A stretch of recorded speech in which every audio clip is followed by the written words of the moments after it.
Je voudrais quand même m'interroger si réellement on peut avoir une bonne élection en République démocratique du Congo. Comment réaliser de bonnes élections quand l'argent a tendance à être utilisé en amont comme capture des consciences et en aval comme le but poursuivi? Pourquoi vous êtes candidat à Efutaka bien? Comment réaliser de bonnes élections quand le poids de l'ethnicité est si lourd? Après tout, c'est notre enfant et nous le voterons encore. Ainsi parlaient les Quinois à propos des candidats qu'ils avaient pourtant traités de tous les mots. Baza Miyipi, Baza ceci, ça. Mais c'est l'enfant du terroir. Chez nous, c'est lui le leader. On ne peut pas voter une autre personne. Comment réaliser de bonnes élections quand les perdants ne se sentent pas représentés par ceux qui ont gagné les élections? Et enfin, comment réaliser de bonnes élections quand celles-ci n'entraînent pas le sursaut nationaliste dans la société? C'est une question d'éthique. Un peuple qui élit des voyous n'est pas victime, mais plutôt complice. Il y a quand même une évolution dans la manière de réfléchir des électeurs actuellement. Ce qu'on a remarqué dans les élections d'avant, c'est que le peuple pouvait facilement recevoir polo par-ci, pagne par-là, et élire exactement le donateur. Ce que maintenant on observe de plus en plus, c'est que les gens disent « s'il donne, je prends, mais j'élis celui que je voudrais ». Le peuple est en train petit à petit de comprendre que ces biens-là, nous pouvons les prendre, mais on n'est pas forcément obligé d'élire ceux qui nous offrent des présents. Il ne suffit pas d'organiser les élections. Encore faut-il qu'elles soient libres, inclusives et transparentes. Malheureusement, le nombre croissant de contentieux prouve que les élections en République démocratique du Congo sont encore loin de remplir cette fonction. Les choses ne sont pas toujours ce qu'elles doivent être. Il est arrivé que les décisions en matière de contentieux électoraux, loin de conforter la démocratie, l'ont piétinée, soit par l'ignorance de la loi, soit par la mauvaise foi des juges. Si bien que devant les pouvoirs exorbitants de ces derniers, l'opinion se demande parfois si les juges ne deviennent pas les derniers électeurs. Cette même opinion tend à soutenir la thèse répandue depuis un certain temps et selon laquelle les élections se gagnent devant les cours et tribunaux. Ces préoccupations sont pertinentes, certes, dans la mesure où, plus d'une fois, les décisions des cours et tribunaux n'étaient pas fondées sur l'application correcte de la loi. Les cas où les résultats proclamés par les cours et tribunaux ont mis à mal aussi bien la CENI, les acteurs politiques que les électeurs sont récents. Les candidats, ils se sont dépersonnalisés. Ils n'offrent plus ce qu'ils ont d'eux-mêmes et qui peut être l'essence de ce qui va créer le développement de toute la nation. Mais aujourd'hui, les candidats, il est lui-même celui qui est en train de promouvoir le suivisme. Je suis candidat. À ma droite, vous avez mon parrain, qui est président, je ne sais de quoi. Et vous avez à ma gauche, l'autorité morale. Autrement dit, moi-même, je ne vaux rien. Je me suis dépersonnalisé. Je ne vaux que à travers mon parrain de droite et à travers mon parrain de gauche. De façon plus facile, c'est quoi? Nous avons un produit dans le sens marchand du terme et l'emballage. Ceux qui sont à droite et à gauche ne sont que des emballages. Nous n'allons pas acheter à l'occasion de ces élections, aller acheter les emballages. Nous allons acheter le produit. Donc, on veut nous vendre l'emballage pour un produit peut-être qui n'existe pas. Donc, les candidats eux-mêmes, ils ne sont plus en mesure de nous offrir la personnalité dont notre développement dépend. Et cette nouvelle manière de réaliser l'offre politique, elle n'est pas un bon accompagnement pour les élections. Et comme disent les organisateurs de bon sens, l'occasion pour nous de créer notre essor, notre développement à travers ce que nous-mêmes nous avons choisi.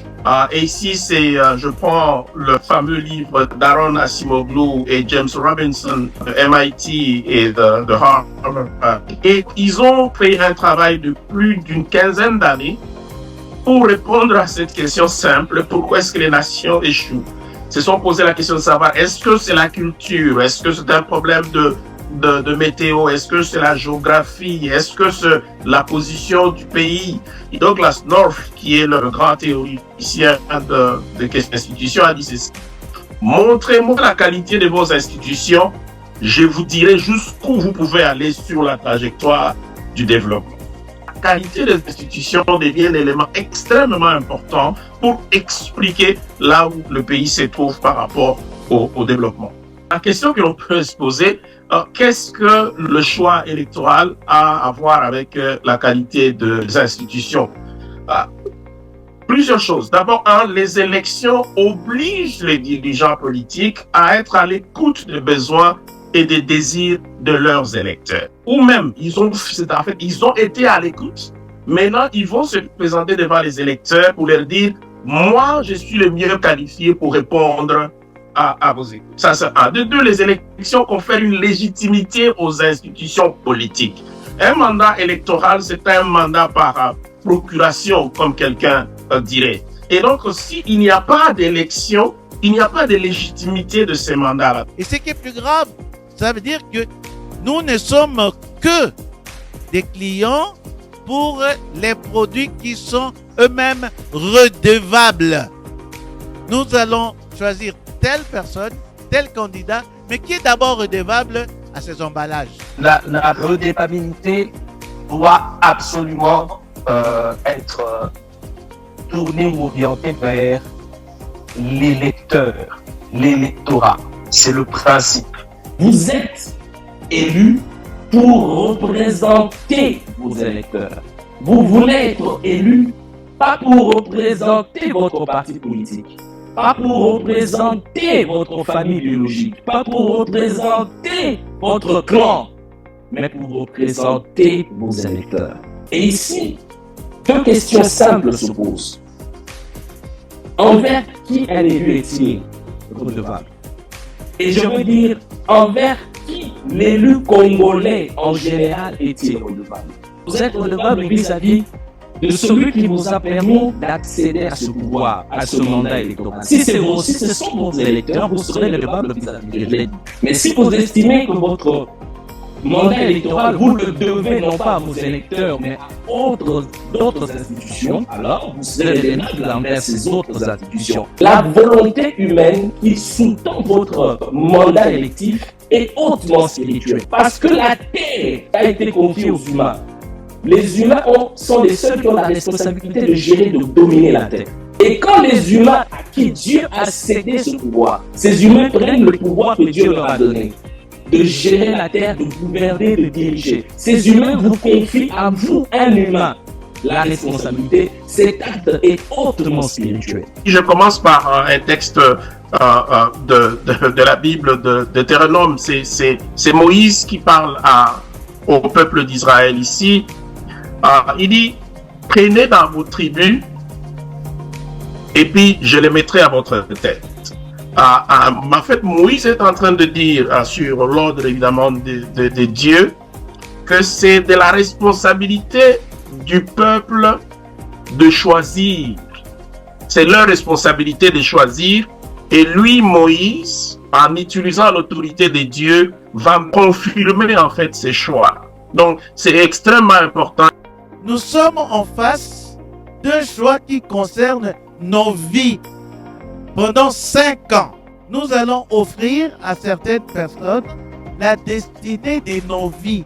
Quel type de société est-ce que nous voulons avoir? Quel type de communauté est-ce que nous voulons avoir? Nous pensons que parce que nous sommes très exigeants par rapport à un médecin par exemple. Est-ce que quelqu'un qui fait 3 ans de médecine peut exercer la fonction de médecin? Je ne pense pas. Quelqu'un qui fait 3 ans de droit, certaines fonctions qu'il ne peut pas exercer. Et la même chose, tu ne peux pas, lorsque tu es malade. Lorsque tu es malade, tu vas dans une clinique et on te dit que non, c'est un menuisier, par exemple, qui va te prendre en charge. Pourquoi est-ce que nous sommes exigeants, plus exigeants à ces professions-là, alors que nous ne le sommes pas par rapport aux gens qui sont censés s'occuper de nos communautés. Ils sont censés gérer les ressources collectives. Lorsque vous avez quelqu'un qui n'est pas compétent, très facilement, il peut confondre sa fonction de bien-être personnel à la fonction de bien-être collectif. Et au finish, en fait, en tant que société, nous perdons, même si individuellement, il y a des hommes et des femmes qui vont tirer quelque chose de ça. Donc, ce n'est pas possible qu'on soit plus exigeant. Un médecin, un économiste ou un comptable est moins exigeant par rapport à un président de la République ou bien un député. Ce n'est pas possible. Nous devons, en tant que Congolais, nous asseoir et nous poser la question de quel type de société. Je vous donne un exemple, l'inflation des candidatures. C'est aussi une expression du fait qu'on a ramené les standards de compétences à des niveaux pratiquement zéro. Il n'y a plus de gens qui s'auto-excluent. Moi, je n'irai jamais chercher un travail dans un hôpital. Ça c'est ce que j'appelle l'auto-exclusion. C'est-à-dire que mon profil, mon éducation, mon expérience ne me permet pas d'aller dans un hôpital pour aller chercher un travail. Mais le fait que nous ayons 23 000 candidatures pour 500 postes, ça veut dire que nous avons ramené les standards à des niveaux zéro. Et ça, ce n'est pas normal. Et ce qui est plus grave, c'est que cette habitude-là, ce comportement-là, en réalité, nous renvoie à ce qui s'est passé en 1957, c'est-à-dire les associations tribales. C'est une autre façon de recréer la tribu. Au lieu de recréer la tribu, qui vont faire la tribu qui va faire de quelqu'un un élu, maintenant nous passons par les emballages. Comment faire des élections dans le bon sens? Et de me poser une question, le bon sens c'est quoi? D'où l'importance de choisir des personnes qualifiées. On se souvient de ce que Obama avait dit. C'était à Accra. Il a dit on n'a pas besoin d'hommes forts, mais plutôt des institutions fortes.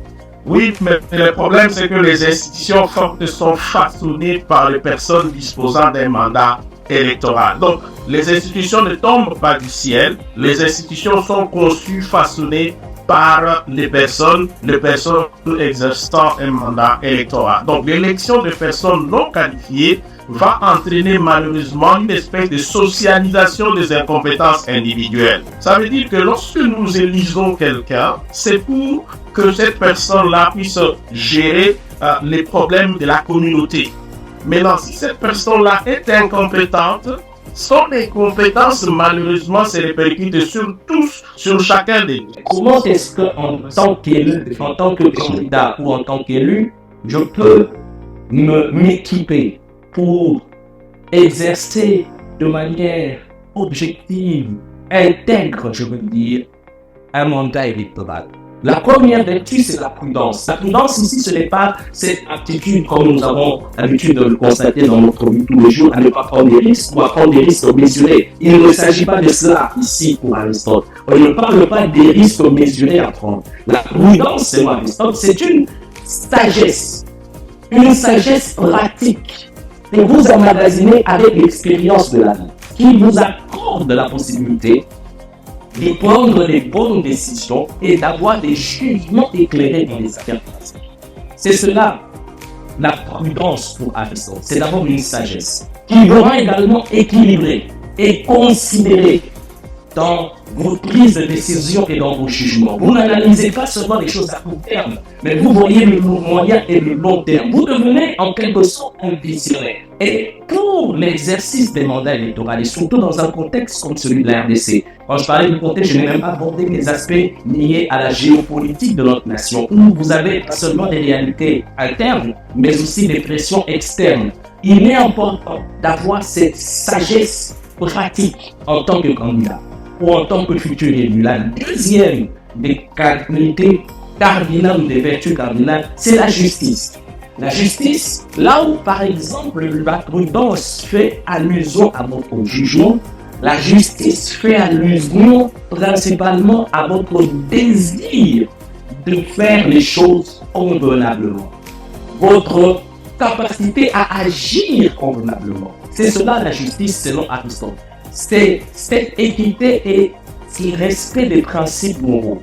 La capacité à traiter les autres de manière impartiale et leur donner ce qui leur revient. Un élu doit avoir ces qualités. Le respect de l'état de droit et de la recherche de l'équilibre dans toutes les interactions sociales. Cela doit être une seconde nature d'un élu, d'un candidat. La troisième qualité, vertu, c'est la tempérance. Cette capacité à se maîtriser, à être modéré. Le pouvoir vous mettra en face de plusieurs sollicitations. Vous pourrez accéder à plusieurs facilités. Mais si vous n'êtes pas quelqu'un de tempérant, quelqu'un qui a un certain équilibre et qui sait contrôler ses désirs et ses appétits, vous risquez de décevoir la population. La tempérance, c'est aussi cette capacité à éviter les excès ou les indulgences dans divers aspects de la vie.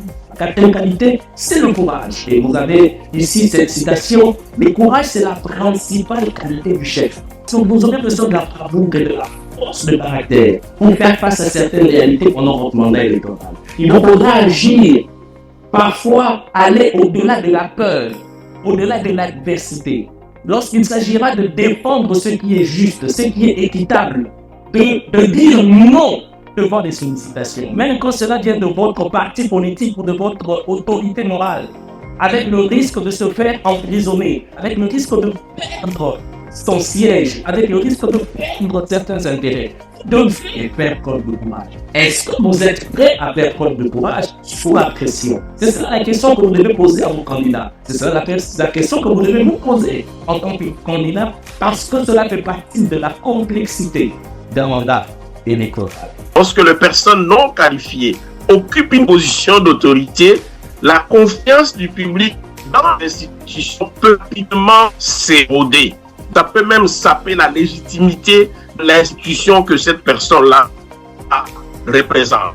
Qualifié, ça peut saper la crédibilité de l'Assemblée nationale. Donc à partir d'un seul individu, on peut jeter l'opprobre sur toute une institution. Donc le premier. Le deuxième, c'est l'inefficacité et la mauvaise gestion. On constate dans l'histoire que le manque d'expertise conduit souvent à une mauvaise décision, ce qui entraîne des inefficacités. Une maman maraîchère de Kikimi sur le site de Kikimi 1 ou Kikimi 2, comment peut-elle évaluer les qualifications d'un candidat?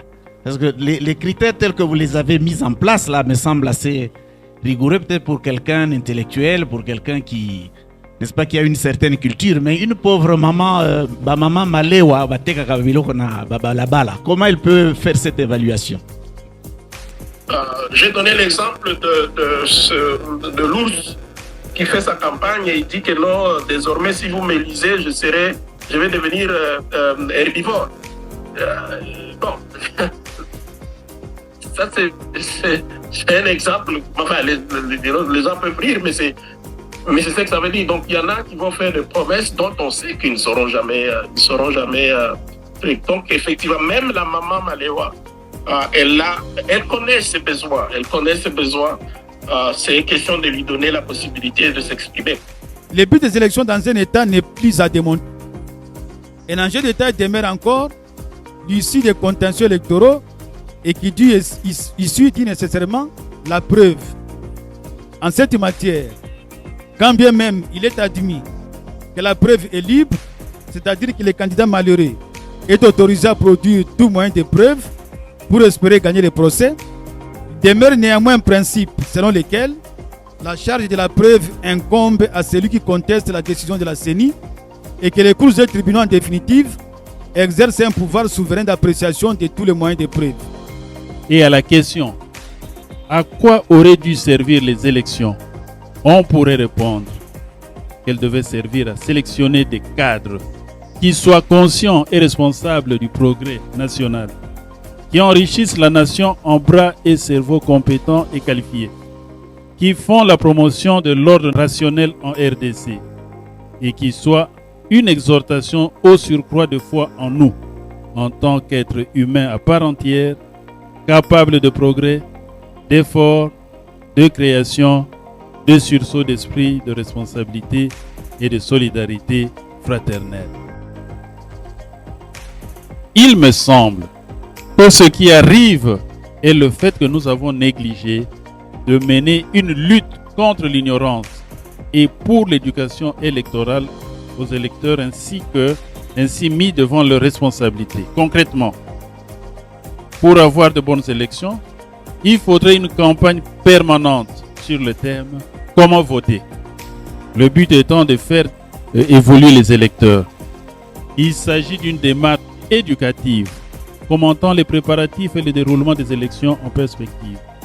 Et cette démarche devrait mobiliser toutes les autorités du pays, depuis les chefs de village jusqu'aux responsables des provinces, toutes appelées à expliquer à la population le déroulement et les enjeux des dites élections.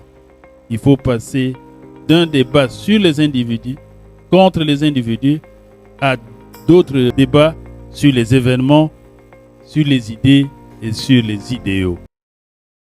Peuple congolais, les élections sont le moyen par lequel chaque citoyen exprime sa vision du changement et façonne la destinée de sa nation.